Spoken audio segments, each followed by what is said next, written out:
तर नमस्कार माझ्या AR मित्रांनो, स्वागत आहे तुमचं AR लखन या YouTube चॅनलवर. स्वागत आहे तुमचं. सर्वप्रथम सर्वांना गुढीपाडव्याच्या म्हणजेच आपल्या हिंदू नूतन वर्षाच्या, हिंदू नवीन वर्षाच्या हार्दिक हार्दिक शुभेच्छा. हे माझा भाऊ आलेला आहे जो की पुण्यामध्ये काम करतो, कंपनीमध्ये. नवीन वर्षानिमित्त गावाकडे आलेला आहे. बोलू शकता यांना सर्वांना शुभेच्छा द्या. हे आम्ही आता गुढी उभारणार गुढीपाडव्याच्या नवीन वर्षाच्या हार्दिक शुभेच्छा. हे जे 31 हे वर्ष हे आपलं वर्ष नसतं, हे इंग्रजाचं वर्ष असते. आणि हिंदू धर्मामध्ये गुढीपाडव्याला नवीन वर्ष म्हणले जाते.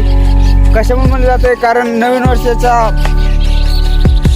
हा जे ऋतू असते, या ऋतूमध्ये पानझडवती वनस्पतीची तसेच नवीन फुलोरा येते. आता आम्ही आलेलो आहोत शेतामध्ये. आता आम्ही आंब्याचे हे तोडणार आहेत. आंब्याचा डाकळा जे की आपण गुढीला वरी लावतो ते डाकळा तोडणार आहेत. आणि आता आम्ही शेतामध्ये आलो आमच्या आखाड्यावर. हे पहा, हे आमचे बैल आहेत. हे बैल या मशीनचं नाव काय कमेंटमध्ये सांगा आम्हाला. फोन आला माझा तरी.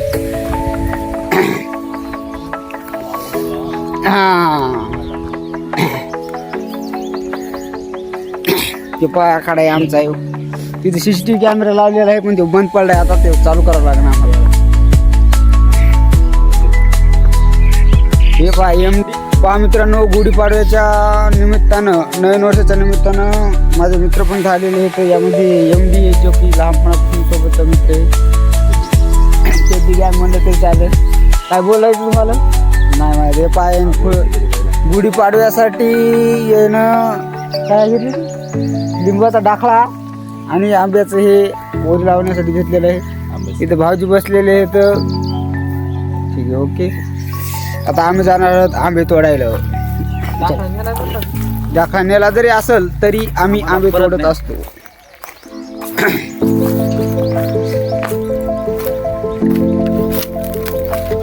मग अजून काय चाललंय? चल चल चल. आंब्याला आंबे असतात ना. आंबे आलेले आहेत आणि फुलरा पण आलेला आहे. छोटं छोटं इकडे बंड्या इकडे याच्यात पाय. बोल इकडे. वाव वाव करणं काय करून झाले. हा बा, ते बोलायची इच्छा बोलून झाले. ते बोलू शकत नसते, पण ते इतकं बेकार आहे. नुसतं लांबून जरी कोणी आलं आखाड्यावर ते लय दुखते. आता या बादल बादल बादलला पाहिजे तुम्हाला. बादल आंब्याचं संरक्षण करण्यासाठी एक जो इंटेलिजंट डॉग आहे, ते डॉग तुम्हाला दाखवतो. Intelligent dog of Badal. हे पाय, आंब्याचं संरक्षणासाठी स्पेशल बांधलेलं आहे. इथं वाढण्यावर काय कार्य करायची मजाल नाही. या तक की लांब लांबचे वानेर पण घेतात आमच्या बादलला. हे बादल आहे आणि हे त्याचा एक छोटासा मित्र आहे. हे पण आंब्याचं संरक्षण करण्यासाठी इथं आलेलं आहे. हे पाय, दोघांची मैत्री जबरदस्त यायची. आणि आंब्याला आंबे आले का नाही? आंबे बी आलेले आहेत. ते आंबा कलमी आंबा आहे, पाहून घ्या. पण हे गावाजवळ आंबा असल्यामुळं बऱ्याच लोकांनी याचे आंबे तोडून नेले. आणि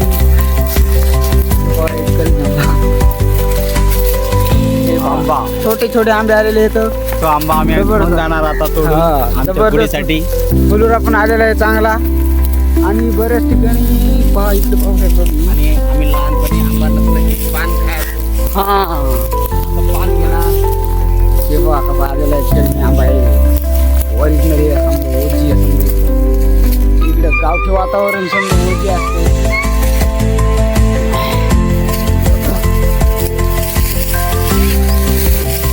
बादल पाय, मालक आले की डोळायची खुशी असती. बादल इतकं मूळ वाटते.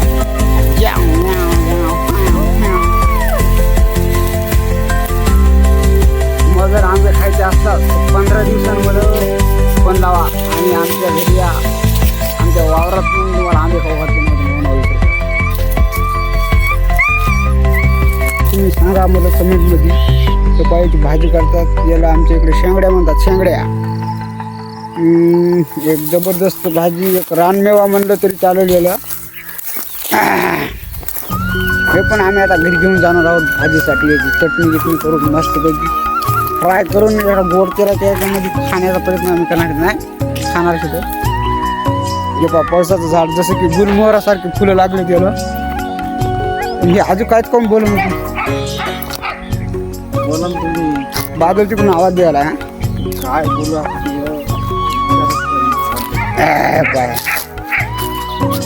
पैसा शोधी करा. ते पाय पैशाच्या झाडं लागल्यात शेंगा. पंचमीला याचे फुलं ते पहा शेवटी दिसतात. बाकी शेवटी फुलं दाखवा. फुलं शेवटी साईड वर येतं. हा वरी वरी ते फुलाचा कलर बनवायचो आम्ही लहान असताना. हा लहान असताना पहा गावाकडचं वातावरण म्हणजे एकदम जबरदस्त असते. हे जे आम्ही रंगपंचमीला हे जे पलास पुष्प आहे म्हणजे पळसाचं फुले पाहता, हे वाळलं हे वाळले फुलं येलं. आता हे पाय फुलं हे पहा, या फुलाचा कलर इतका जबरदस्त रेड कलर होते आणि तो कलर गालाला लावला, नाकाला लावला किंवा कुठे बी लावला तर त्याचे काही साईड इफेक्ट होत नाहीत. आता सुगंधित बी असते. आणि मार्केटमध्ये जे आता हे कलर आलेले आहेत त्याचे रासायनिक कलर आहेत त्याचे साईड इफेक्ट बरेच येतं.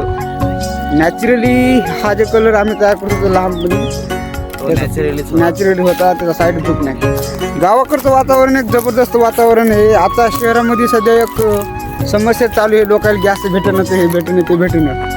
पण गावाकडे तुम्ही असले तर गॅस भेटो न भेटो आम्ही चुलीवर स्वयंपाक करून खाऊ शकतो. म्हणजे गावाकडचे लोक कधीच उपाशी मरू शकत नाहीत असं म्हणलं तरी चालेल, है का नाही. शहरामध्ये समस्या भरपूर आढळतात, त्यामुळं गावच असतं. गावात सर्व काही भेटतं. ते गाणं किती भारी आहे आधी. काय सांगू राणी मला गाव सुटना. जबरदस्त गाणं आहे ते, मला खूप आवडतं. मी 2-3 ऐकत असतो दिवसात. तुम्ही किती ऐकलेलं तुम्ही ऐका आणि आपल्या गावाकडे या. गावाकडे सणानिमित्त येत जा. आपल्या गावी फिरत जा. पहा पैसा किती कमी लागतो काय सांगणार नाही माणूस, पण सणानिमित्त का होईना गावाकडे येणं लय महत्वाचं आहे, हे का नाही. अजून आपल्या घरच्यांची भेट होती, निसर्गमय हे वातावरण पाहायला भेटतं गावाकडलं. जे काही आपल्याला सिटीमध्ये भेटणार नाही. अजून तर आता आम्ही चलो घरी. बाकीचं दादा थांबतो आम्ही आता.